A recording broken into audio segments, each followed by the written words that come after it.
حنفی مسلک میں اگر نماز میں درود شریف کسی کو بھول گیا، سہو ہو گیا، نہیں پڑھا تو نماز ہو جاتی ہے۔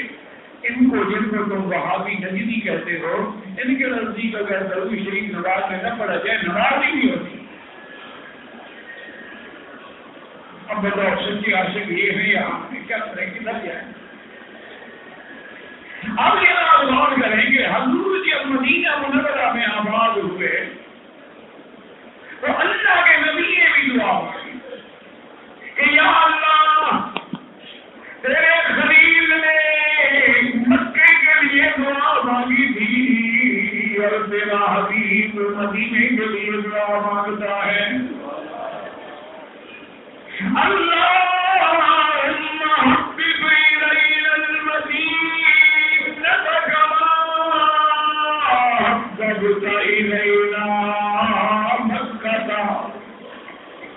یا اللہ ہمارے دلوں میں مدینے کی محبت بھر دے جیسے تم نے مکے کی محبت بھر دی ہے، اور آگے سنے میں آؤ اشد منہا، یا میرے مدینے کی محبت مکے سے بھی زیادہ بھر دے۔ حاجی مان سے کہو حاجی حج بھی آئے مدینے شریف جا رہے ہیں، مکے کا نام ہی نہیں لیتے، وہ محبت زیادہ جو بھر دی گئی ہے اللہ نے بھر دی ہے۔ آؤ اشد منہا، اور اس کے بعد اللہ کے نبی نے دعا مانگی میرا اللہ آپ نے مکے والوں کے رزق میں برکت دی ہے،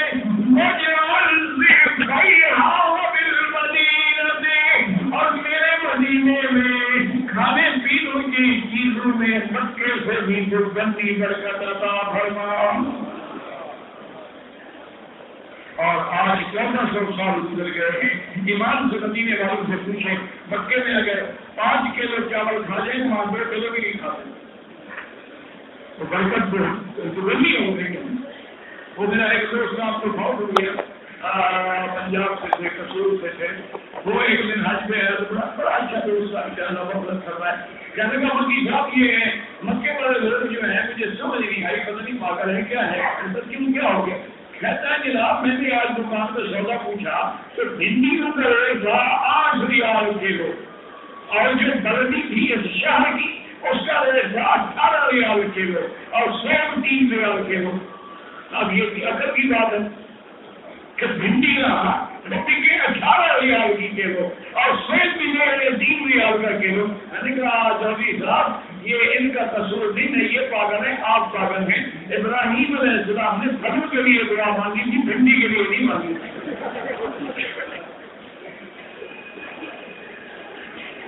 تو برگر میں اسی چیز میں ہوئی تھی جو اس کے لیے دعا کی گئی تھی۔ اب جناب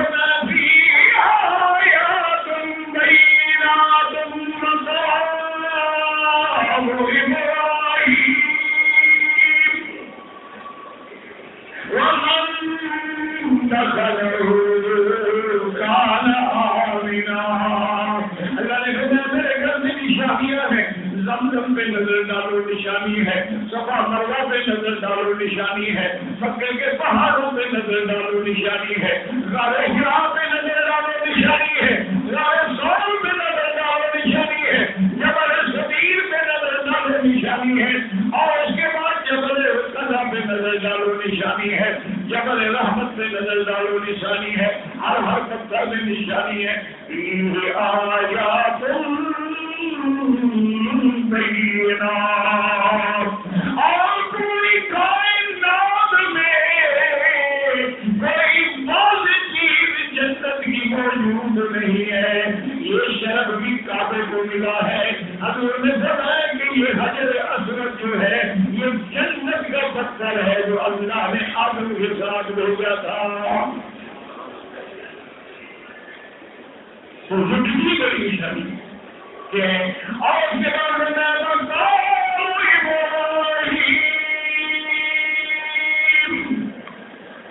یاد رکھے مقام ابراہیم کیا ہے، یہ بھی پتھر ہے۔ میرا مولا غار حرا کیا ہے، پتھر ہے۔ غار ثور کیا ہے، پتھر ہے۔ جبل رحمت کیا ہے، پتھر ہے۔ اور حجر اسود کیا ہے، پتھر ہے۔ مقام ابراہیم کیا ہے، پتھر ہے۔ تو جس کو چاہے نواز دے، تو اونچا کرنے پہ آئے تو پتھروں کو اونچا کر دے، اور کسی کو گرانے پہ آئے تو انشاءاللہ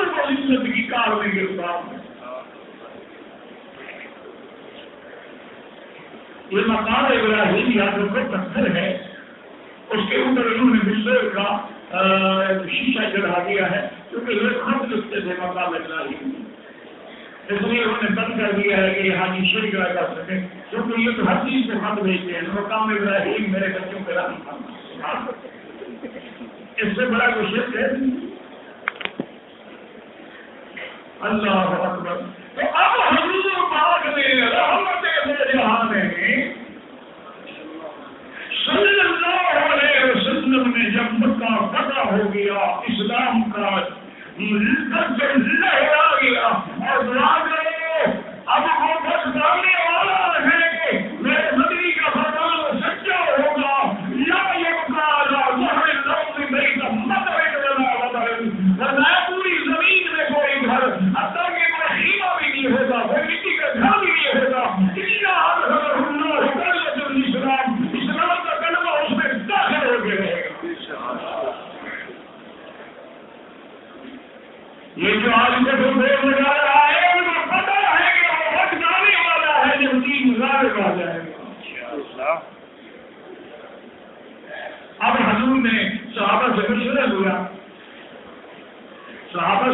لیا کہ بھائی یہ بتاؤ کہ ہم نے جو طواف کیا ہے اس کی 2 رکعت جو پڑھنی ہے کہاں پڑھیں، یعنی کس جگہ کو مصلی بنائیں؟ بعض صحابہ نے کہا حضور آپ ایسا کریں گے اللہ کے کعبے کے دروازے کے سامنے کھڑے ہو کے پڑھیں۔ بعض صحابہ نے عرض کیا کہ حضور حدیث میں حضرت اسماعیل کا جو مصلی ہے رحمت کے لیے یہاں حضرت اسماعیل کا مصلی تھا، لوگوں نے تو قبر بنا لی ہے نا، یہاں پر اسماعیل کی قبر تھی، یہ بالکل جھوٹ ہے، قبر پہ چلنا حرام ہے، اللہ کے نبی کیسے پاؤں کے ساتھ چل سکتا ہے قبروں میں؟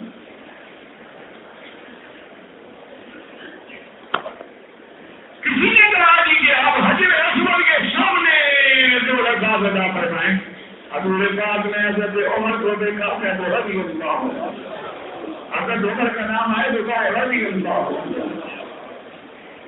آپ نے فرمایا عمر دلیل کیا رائے ہے؟ حضرت عمر نے عرض کیا کہ یا رسول اللہ صلی اللہ علیہ وسلم جہاں آپ موجود ہو وہاں میری رائے کی کیا حیثیت ہے، لیکن آپ کا حکم ہے تو میرا مشورہ یہ ہے کہ جس پتھر پہ کھڑے ہو کے حضرت ابراہیم نے کعبے پہ بنایا ہے اسی پتھر کو آپ جو ہے مصلی بنا لیں، اسی کے پیچھے کھڑے ہو کے 2 رکعت پڑھ لیں۔ اللہ نے جبریل نے عمل کیا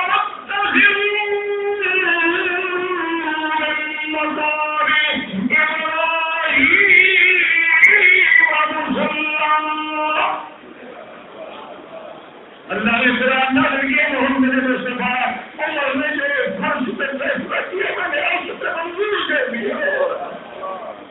آج یہ مسئلہ سمجھو قیامت تک جو ہوگا میں ابراہیم پہ نماز پڑھے گا اس کا جواب حضرت عمر کو ہو جائے گا۔ جلنے والے کیا کرے لیکن عمر کی شان اللہ نے اونچی کر دی ہے۔ حدیث ہے ان کی جو اچھے کام کی ابتدا کرے گا قیامت تک جو عمل ہوگا اس کو بھی ثواب ملے گا، تو اس کام کی ابتدا حضرت عمر کا اور سیدنا عمر رضی اللہ سبحان اللہ۔ حجر اسود پہ آئے تھی کعبۃ اللہ کے حجر اسود پہ آپ نے تو کبھی غور نہیں کیا ہے، لیکن حجر اسود کے سامنے کھڑا ہو گیا عمر، کہتے اللہ یا ایھا الحجر، عمر توحید کا عالم برتاؤ، اللہ کی وحدانیت کا اقرار کرنے والا، حکم کو توڑنے والا، مکے کے دروازے بند نبی پر کھولنے والا، آج حجر اسود سے کھڑا کہتے ہیں اللہ یا ایھا الحجر خبردار تمہیں پتھر ہو۔ تم کہہ سکتے ہو کہ حضرت پاک بدل بھی ایک بڑی قبر ہے جو خود مٹی میں چلا گیا وہ کیسے مشکل کشا ہو سکتا ہے؟ یہ تو عمر ہے نا جس نے توحید کیسے سیکھی تھی محمد مصطفیٰ، جس نے کلمہ کس کے ہاتھ میں پڑھا تھا، ایک دفعہ پڑھ لو یعنی ہی کلمہ تھا پائے گا محمد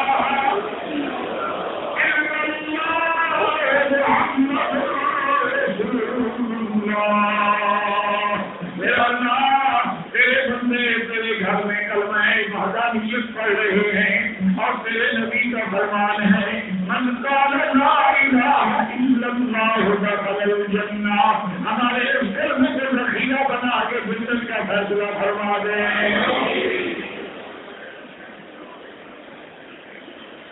اب دیکھیے حضرت عمر کھڑے کہتے ہیں لا یا ایھا الحجر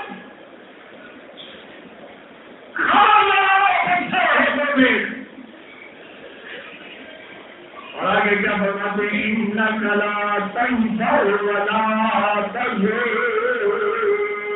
ہمارے اردو بھائی غور کریں، مسلمان پتھر کا پجاری نہیں ہے، مسلمان کعبے کا پجاری نہیں ہے، مسلمان کسی حجر شجر شمس قمر کا پجاری نہیں ہے۔ اس لیے تو عمر فیصلہ کر رہا ہے، کہتے ہیں انک لا تنفع ولا تضر، نہ کوئی نفع دے سکتا ہے نہ نقصان دے سکتا ہے۔ کہتے میں تجھے کبھی پوچھا نہ دیتا لو ما قبلك رسول اللہ